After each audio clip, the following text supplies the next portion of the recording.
Bravo à tous, la participation dans ce grand chiot dans lequel on a vu l'importance de la kavana de chaque chose. La kavana peut faire une chose cachère, ou des choses pas cachères. Et je profite pour passer aux questions. On a reçu une question avant, pour le chiot, sur la halakha 5. Alors, dans la halakha 5, c'était le cas qu'une personne a écrit un get, caché à 100%, et après il a regretté le divorce. Non, je veux pas divorcer la femme. 3 ans plus tard, il veut divorcer la femme. Alors, le get, il est caché, vu que le get était bien écrit. Néanmoins, les Chachamim ont dit que le Khatrila, il n'a pas le droit de divorcer avec. S'il a divorcé avec, c'est un divorce. Mais il n'a pas le droit de divorcer avec, pourquoi pas? Mais peut-être la Kanat Avalat, pour pas que les gens ensuite disent sur un enfant, si un enfant est né pendant ce laps de temps de 2 ans, 3 ans, 4 ans, 5 ans, un enfant est né, mais sur le get, il y a déjà une date. La date est une date de l'année X, et là, il y a un enfant qui est né de l'année Y. Un enfant qui est né à l'année Y, les gens vont se dire sur lui, il est né d'une façon qui n'est pas très cachère. Parce que la mère est déjà divorcée. La preuve, c'est qu'il y a ici la date du divorce qui était plus tôt. Alors, la question qui était écrite, qui était demandée, c'est pourquoi est-ce que c'est un problème? Ça serait plutôt son problème qu'il ait le choix de l'utiliser ou non. Et ça, c'est une question très importante parce que vu que ça va me donner une hashkafa générale, comprendre les lois des mariages et des divorces, est-ce que c'est son problème? Non, c'est pas juste son problème. Déjà, dans ce cas-là, il y a une influence directe sur son fils. Le pauvre. Son fils, après, vous imaginez, toute sa vie, il va vivre avec une tâche sur lui. Parce qu'on va dire, oui, lui, il est né des parents qui n'étaient pas vraiment mariés. Vu que voilà, la date du get, elle est 2 ans avant qu'il est né. Alors, pour éviter ce cas-là, c'est pas juste une chose personnelle. Ça a des répercussions sur les enfants. Et donc, les familles ne permettent pas de faire des bêtises avec les mariages et les divorces. Vous savez, il y a l'histoire qu'on raconte qu'il y avait une personne qui avait loué sa cabine au bord d'un grand bateau.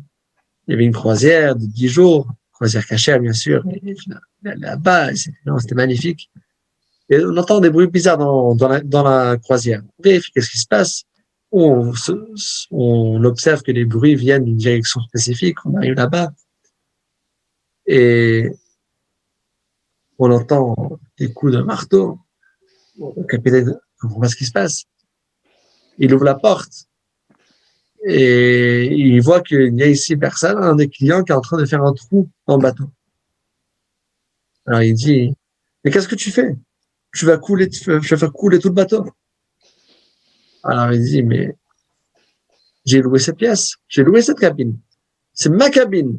De quoi est-ce que tu te mets de ce que je fais? C'est mon choix. Vous voyez, quand on fait les mitzvot, les Chachamim, ils nous disent comment bien faire les choses. C'est pas juste mon problème de mal faire les choses, c'est pas mon problème. C'est un problème qui a, déjà ici, sera directement sur les enfants. À part ça, les Chachamim, ils veulent pas qu'on fasse les choses de façon problématique. Et à la question suivante, alors, ça se réfère sur le cas de figure dans lequel une personne écrit le get avant le mariage. Alors, si c'était avant le mariage, il n'y a eu aucun acte de mariage qui était fait, même pas les kiddushin, le get n'est pas caché. Voilà, la femme, elle n'aura rien besoin de savoir, de toute façon, parce que de toute façon, le get ne sera pas caché. Et si le mari était très intelligent, c'est entre donner la bague et le mariage final, les nisouin, qui sont selon certains avis lorsqu'on est sous la roupa, et selon d'autres avis lorsqu'on rentre dans le ched hayichud, lorsqu'on rentre dans une pièce ensemble, après la roupa. Alors, s'il a écrit le get entre ces deux temps-là, entre parenthèses à l'époque, c'était pas toujours fait à côté, des fois il y avait même un an entre les deux étapes. Alors là, le get, il serait cachère. Est-ce que la femme saurait à quel moment c'était écrit? Pas forcément. Ça change pas si elle sait ou pas. Le get, c'est la responsabilité du mari de l'écrire et de le faire et de le ramener à la femme. C'est le mari qui doit donner le get à la femme et pas la femme au mari. Parce que, Raph, bonsoir, une femme qui est au courant que son mari, avant le mariage, rédige un get, elle pourrait peut-être refuser parce qu'elle peut penser qu'il pense déjà au divorce avant de se marier et elle pourrait avoir une bonne raison de ne pas se marier et donc de refuser peut-être au final le mariage. Ouais, mais c'est possible, mais c'est possible aussi un autre scénario. C'est possible qu'il y a une femme, que c'est elle qui veut que le gars il soit prêt. Elle dit, oulala, celui-là, je suis pas sûr et tout ça, mais allez, ça fait déjà 40 ans que je cherche, plutôt oui que non, mais on sait jamais, il faut avoir une issue de secours, alors Dieu Marie, tu sais quoi, prépare le gars. Les deux cas sont possibles. Oui, Rabbi, dans le Getz, vous avez dit qu'il y avait quatre possibilités. Soit il est cachère, soit il n'est pas là, Oui. cachère, et il y a deux possibilités intermédiaires. Comment ça se fait qu'il y ait deux possibilités intermédiaires? Parce qu'un Getz, soit il est bon, soit il n'est pas bon. On ne peut pas avoir des choses intermédiaires dans un Getz. Soit on est ensemble, soit on n'est pas ensemble. Je veux dire, bon, voilà. Vu ce que ça engage, voilà. Alors, très bonne question. On a dit qu'il y a une extrême que c'est un get caché à 100%, l'autre extrême Eino get. D'ailleurs, les quelques premières halachot de Rambam, on a vu, c'était des cas de figure que Eino get. Et après, au milieu, on a vu des fois qu'il a dit get pasoul et des fois qu'il a dit safek, megorachet. Alors, quels sont les deux cas du milieu? Alors, il y a un cas, safek, megorachet, que c'est un doute si elle est divorcée. Et je vais ramener un exemple qu'on a pris dans ce chapitre-là, justement. C'est quand une personne avait deux femmes avec le même nom, et il a demandé au sofer d'écrire le get pour une de ces deux femmes-là. Et il a divorcé avec. C'est un safek, le Gorachet. Pourquoi? Pourquoi est-ce que c'est un safek? Parce qu'il y a une discussion. Est-ce que je dis yesh brera? Est-ce que lorsque j'ai une chose générale, mais parmi cette chose-là, je vais choisir ce qui m'arrange. Je vais choisir une chose. Et finalement, je choisis une chose. Est-ce que je dis que dès le départ, c'était la chose désignée? Bon, c'est une question talmudique. Yesh brera ou en brera qui se répète de maintes fois dans le chasse. Plusieurs cas. Trumot, Maasrot. Quand j'ai dit que je vais prélever et après j'ai prélevé une partie, est-ce que je vais dire que c'est comme si rétroactivement, dès le départ, c'était Yesh brera, c'était la partie qui était séparée et qui était triée, que c'est ça qui était désigné dès le départ? Ou bien je peux pas faire de désignation de façon pareille. Si c'est général, ça reste général. Et seulement lorsque c'est désigné, c'est désigné. Donc, est-ce que je dis Yesh brera que je considère rétroactivement que c'était déjà désigné ou pas? Et puisqu'il y a ici une discussion, est-ce que Yesh brera ou El brera, c'est pour ça qu'Aramam me dit que c'est un safek megorachet dans ce cas-là. C'est un doute. Parce que si je dis que Yesh brera, que je peux faire une désignation et faire un borer dès le départ, quand je choisis à la fin, c'est comme si dès le départ c'était désigné.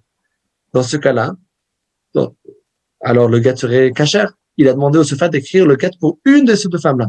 Et après, il a choisi, il a décidé, je vais divorcer celle-ci. Alors, le get, c'était que dès le départ, c'était fait pour celle-ci. Mais si je dis que En Brera, je dis que non, il faut qu'au moment que ce soit écrit, ce soit déjà désigné. Alors là, le get ne serait pas caché. Et puisque j'ai un doute comment ce qu'on dit, c'est pour ça que le get, c'est un doute s'il est caché ou pas. Alors, comment on tranche finalement? Parce qu'il faut bien trancher à un moment donné. Non, alors, ce qu'on tranche dans la halakha, c'est que c'est ça fait que on tranche que c'est un doute si elle est divorcée ou pas.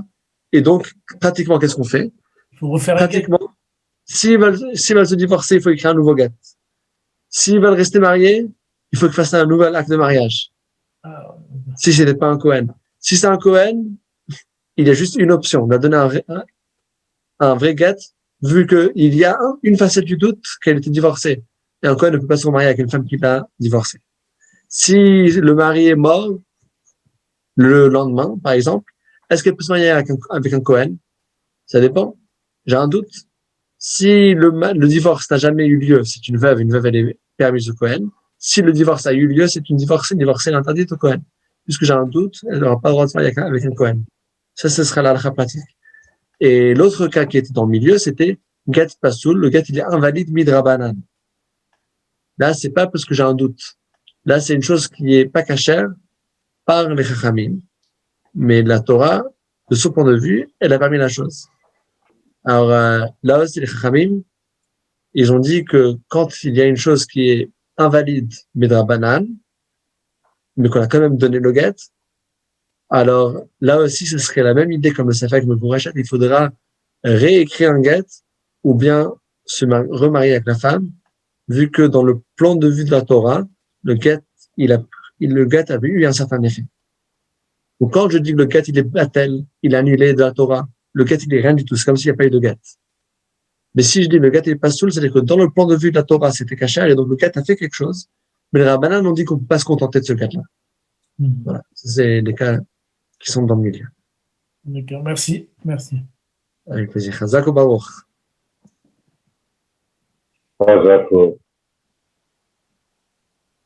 vous souhaite une excellente soirée. Bezrat Hashem, à demain pour le grand shiur. Premièrement, le shiur du Rav à 20h, organisé par notre cher ami Rabbi Yaakov, qui est un des plus grands piliers de Torah dans la ville, Baruch Hashem. On voit que ça fait déjà plus que 5 ans.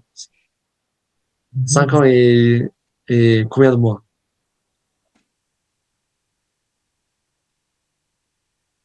Ça doit faire 5 ans et 2 mois. 5 ans et 2 mois.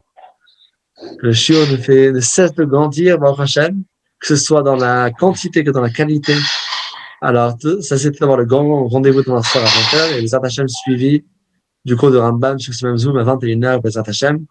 Après, Chazak Baruch et Chazak. Merci. Chazak, Merci, Rav. Shavuot Tov à tous. Chazak Baruch. Merci. Bravo, Lévi Yitzhak, bravo. Chazak. Chazak. Bonne soirée.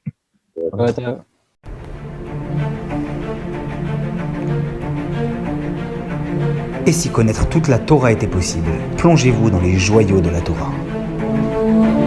Étude du Rambam, le Maïmonide, cours de qualité par des rabbins francophones aux 4 coins du globe. Un chapitre chaque jour, à raison de 20 minutes, pour finir en moins de 3 ans l'apprentissage de la Torah. Relevez le challenge, tous les soirs en direct à 20h30 ou 21h30 heure israélienne. Nos cours sont accessibles à tout moment, YouTube, Facebook et sur notre site torah24.com.